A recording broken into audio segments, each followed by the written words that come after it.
Vamos para mais um cafezinho e falar de sistemas distribuídos, ordenação, Kafka, não sei, vamos ver. Vamos lá? Bom, eu tava pensando hoje, assim, tipo, tô sem ideia para cafezinho, né? Eu falei, vou falar um tema aí que a gente lida bastante, né? E um deles é ordenação, né? Para quem trabalha com Kafka ou quer entender um pouquinho mais de Kafka, né? Ah, eu vou falar de sistemas distribuídos em geral, né? Então vamos começar assim, tipo, uma das grandes dificuldades de sistemas distribuídos é não ter um clock universal. Então você pega ali o clock da sua máquina ali, quando você faz uma request e compara com o clock da outra máquina, você vai ter dois problemas muito básicos. O primeiro é que assim, se você conseguir de alguma forma ter um observador universal conseguir que ele pare o tempo, ele olha as duas máquinas e fala assim, qual que é o clock dessa, qual que é o clock dessa, você vai ver que eles não são ordenados. Não existe ordenação ali. Tipo, dizer que, tipo, pode ser que uma esteja no futuro, outra esteja no passado ali, tipo, são milissegundos de diferença, segundos, então assim, mas não vai ser igual. E a outra coisa, quando você manda uma mensagem, né? Quando o sistema que recebe essa mensagem, quando ele recebe essa mensagem, o tempo que ele recebeu essa mensagem é diferente do tempo que o outro enviou essa mensagem. Então, você também não sabe quando essa mensagem foi enviada. Por mais que você pegue assim, não, essa mensagem foi enviada no tempo tal, você não sabe quando essa mensagem foi enviada. E outra coisa, né? Você não sabe se essa mensagem estava armazenada e por dificuldade de comunicação, ela demorou a ser enviada, né? Então, assim, você não tem como saber. E aí, como é que você decide uma ordenação por temporal, assim, quando você tem várias mensagens? Você não decide, você não tem como saber, né? E aí uma das formas de você saber é, tipo, você mesmo definir, fala, olha, a minha regra de definição é essa, né? E aí você pode pegar ali o clock que ela foi gerada, tudo bem, dizer assim, não, vou considerar o clock que ela foi gerada, e aí, tipo, você vai pensar assim, não, considerando que diversas mensagens que foram geradas na mesma máquina, ela tem a mesma origem, ela tem a mesma ordenação. Então, por exemplo, estou falando aqui do usuário num banco, né? O usuário no banco tentando sacar um dinheiro, né? E aí ele verifica, aí sei lá, ele faz uma operação lá de saque e dessa operação teve duas ou três mensagens. Eu não sei como é que funciona o sistema bancário, né? Mas vamos voltar aqui. Vamos pensar de um celular, né? O celular conectou na rede, ele iniciou uma sessão, aquela sessão ela tem vários usos de rede, então sei lá. Pra quem não sabe, por exemplo, eu tô aqui usando o YouTube, né? Então, assim, eu vou enviar esse vídeo pro YouTube em algum momento. Então, em algum momento ele vai chegar no sisteminha, que é o sisteminha nosso, até por que pareça, né? Vai falar assim, olha, eu quero iniciar uma sessão, eu sou o subscriber tal, do Vitor Osório aqui, não vai ter um nome, vai ter só um ID de subscriber.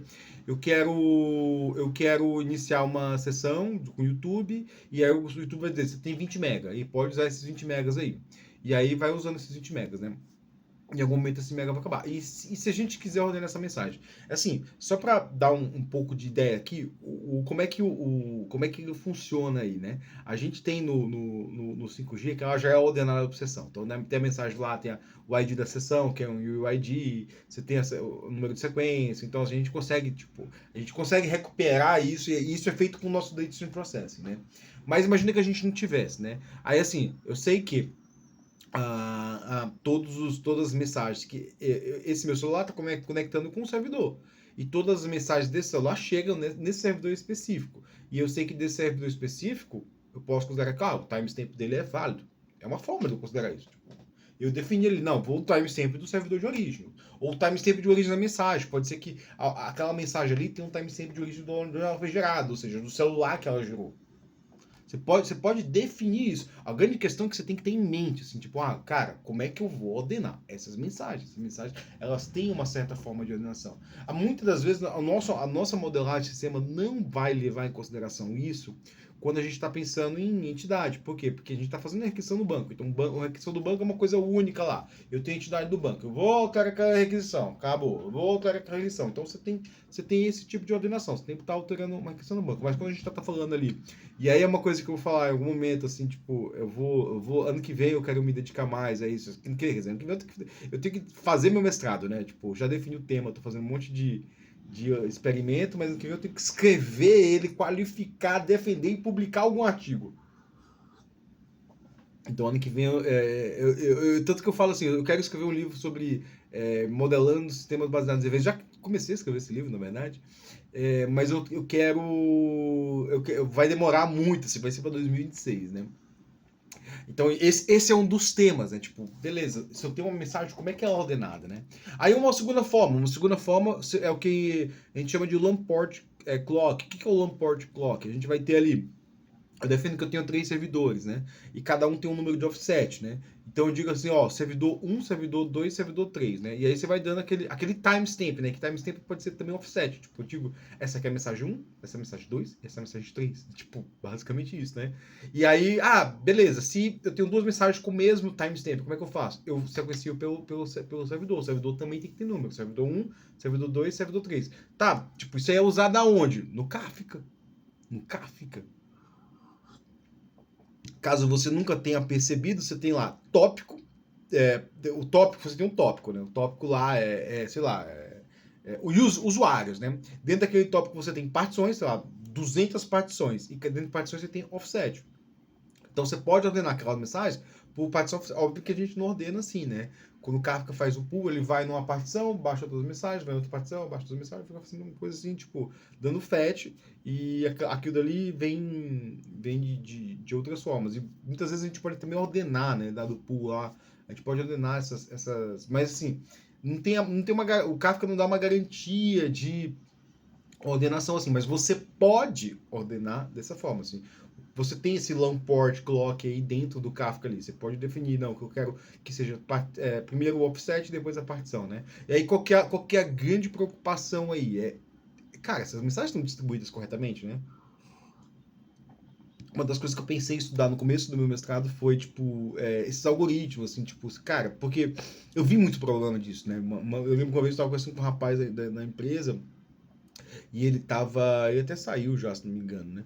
E ele tava configurando o nosso produto lá para processar mensagem de um grupo de país, né? Que assim, telefônica muitas vezes se organiza para um grupo de país. Então, vou te dar real aqui, por exemplo, a Argentina não tem a gente tem uma telefônica do Brasil, assim, tipo, uma companhia telefônica, não é aquele do Embratel, tô falando uma companhia privada de telefonia do Brasil, né? Mas tem algumas empresas, alguns países que não. Por exemplo, Argentina, Uruguai e Paraguai é uma só, né? Então, assim, o sistema deles é uma só. A coordenação pode ser que, tipo, você tenha lá a operadora X do Paraguai, a operadora X da Bolívia, da Argentina, mas debaixo dos panos ali, tudo é uma só, né? Tanto que eu fui contratado para um projeto desse. Eram três países falando língua espanhola, e eles precisavam de um cara experiente em microserviço e eu não sabia nada de espanhol, tive que estudar espanhol. Eu não hablo espanhol,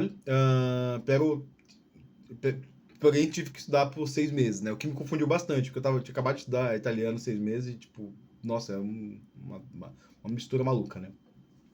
E então, assim, o que eu tava falando agora, me deu branco, né? Essa ordenação, tá, o rapaz ele foi instalar lá, que era um conjunto de países. E eu falei para ele: olha, essa chave, a chave quando a gente vê no Kafka, né, como é que a gente faz essa distribuição de tópicos, né? Você tem ali no seu produtor uma classe que é o partitioner, que você pode definir como você faz o particionamento, né? E aí, mas o interessante é que você tem que fazer de acordo com a chave, porque a chave a principal forma de particionamento do Kafka. Aquela chave, se você pega você tem a mensagem Kafka, né?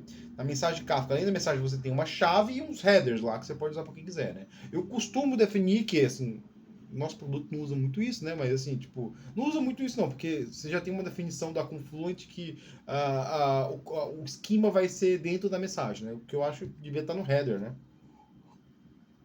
Mas eu não sei quando foi criado o esquema REST, eu não sei se já existe header, porque header é uma coisa pouco recente, no caso. Pouco recente, assim, digamos que não está na primeira versão, né? É muito antigo, mas está na versão 2, mas não, não sei se está na 0.11, alguma coisa assim, né? Então, se alguém souber dessa informação, eu nunca quis ir atrás, na verdade. Eu sempre pensei assim, pô, isso aqui provavelmente não estava quando foi o esquema REST foi criado, né? E eu defino que, tipo, a mensagem tem que ter os dados a nível de negócio, né? Tipo, pô, o que tem ali dentro, né? A chave, ela é de particionamento. Ela é, assim, Se eu tenho. E aí é uma coisa assim, se eu tenho uma chave, né? Se eu tenho se eu uso uma chave para um registro, eu tenho que garantir uma coisa, que todos aqueles registros com aquela chave, eles têm alguma relação entre si. E eu expliquei isso pro cara, expliquei, não, tem que ter uma relação entre si. O ideal é que ela seja distribuída uniformemente, né? A pessoa entendeu uniformemente, aí que ela fez, né? Aí tá o ponto, né? A pessoa pegou o país, né? A chave do país. Falou, não, mas a chave do país está distribuída diferente. Eu estou prestando todos os registros do país. Eu falei assim, tá, mas a diferença é que tem um país com 1 milhão de habitantes, um país com 18 milhões de habitantes e um país com 5 milhões de habitantes. Então você tem só. E aí o cara tinha 120 partições e, tipo, eu falei assim, cara, você tá usando 3 partições só, tá ligado? E, tipo, era uma coisa que eu até pensava pra estudar, essa questão de balanceamento isso é uma forma de load balancing do Kafka, né? Porque ele acaba gerando ali uma. Ele acaba fazendo uma forma de balanceamento baseado naquela chave, que aquela chave então tem que ter várias, né? E aí, muitas vezes, isso já aconteceu. Tipo, o cara tinha 120 tópicos e 3 chaves, ou seja, ele usava 3 tópicos. Zoado. Zoado total, né? E eu já vi isso outras vezes, né? Tipo, ou as chaves assim, tipo, o cara tem 10, 20 chaves e você sabe que 80% do tráfego tá em uma só. Pô, a chave é ruim aí, cara. Uma chave ruim. Como é que faz? Você tem que repensar o seu negócio. Tem que repensar o que você vai. Porque a escolha de chave faz parte da escolha do negócio. E a escolha de chave vai definir ordenação, paralelismo, né? Nível de paralelismo. O que eu tô falando aqui, a gente não conseguia escalar o negócio porque 3 partições eram usadas. Então, tipo, se tinha, a gente podia ter no máximo 3 servidores lá. Então, não fazia nem sentido ter mais do que isso, né? Então, assim, 3 servidores não, 3 instâncias, né? 3 threads, né? Não fazia sentido ter mais 3 threads. Então, assim, porque a gente tem um Kafka Strings aqui, cada um deles tem um monte de threads, tem que cada Kafka String dele tem um monte em paralelo rodando, né? Então, por exemplo, eu sei de casos de uso que cada um deles tem 4 threads, que tem 10 instâncias iguais ali num réplica set rodando em paralelo para processar o fluxo de tráfego de uma grande operadora americana e que o negócio funciona no tempo integral. E eu sei que nesse momento tem um indiano olhando para uma tela e vendo assim, tá processando ou não tá processando. Que aí se o lag daquele cara, de alguém começar a subir ali, fora do comum, tipo, já vai tocar alguma coisa para mim aqui, não, mesmo vai tocar alguém da Índia lá, né? Mas aí, se for alguma coisa que a pessoa da Índia não sabe resolver, alguém vai me ligar em algum momento, né? Então eu sei que tem isso, né? Então, assim, acabei me perdendo um pouco aqui, mas eu espero que isso tenha ficado um pouquinho claro. Assim, tipo, eu comecei lá de sistemas distribuídos, falando de ordenação, falando de como a gente resolve, fazendo qual que é o problema de ordenação principal, né? Depois, assim, como é que a gente resolve aquilo de uma maneira abstrata, né? Tipo, definindo alguma maneira de se ordenar aquilo assim, a literatura que eu li foi uma literatura... Eu li o artigo do Lamport. Eu vou deixar o artigo do Lamport, que é um muito interessante. É muito antigo também, acho que é de 79, se não me engano. 79 é um ano meio chave, eu acho, né? Tudo que fala 79, né? É que eu li esses dias um artigo de 79, eu marquei bem, né?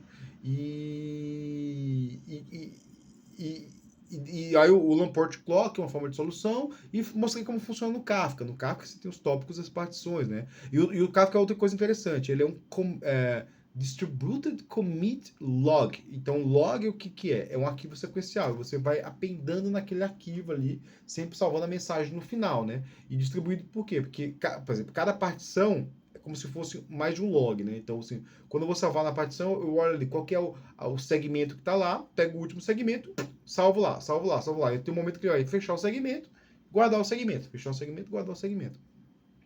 Então o consumer vai chegar ali, o consumer vai se ligar numa partição, ele vai ler todos os arquivos de segmento sequencialmente. Então é sempre sequencial o Kafka. E aí, sequencialmente, por isso que dá. Se você. Se um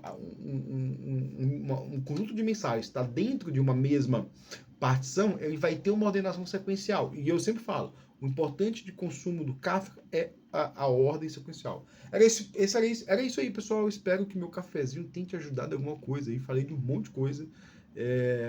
O que eu quero falar, o cafezinho da manhã para mim é falar coisa técnica ali, tô começando meu dia, quero olhar um tema assim, Eu resolvi alguns problemas de ordenação muito interessantes esse ano, assim, tipo, teve um do problema número sequencial que eu já falei aqui no cafezinho, então, quem não vê meus cafezinhos todos, assim, tipo, tá entediado aí, quer procurar alguma coisa, procura os antigos aí, tem muita coisa. Os antigos tem muito pouca view, cara, depois de uma semana esses vídeos perdem view, mas dá uma olhada nos anteriores. E é isso aí, espero que você tenha um bom dia aí. Valeu!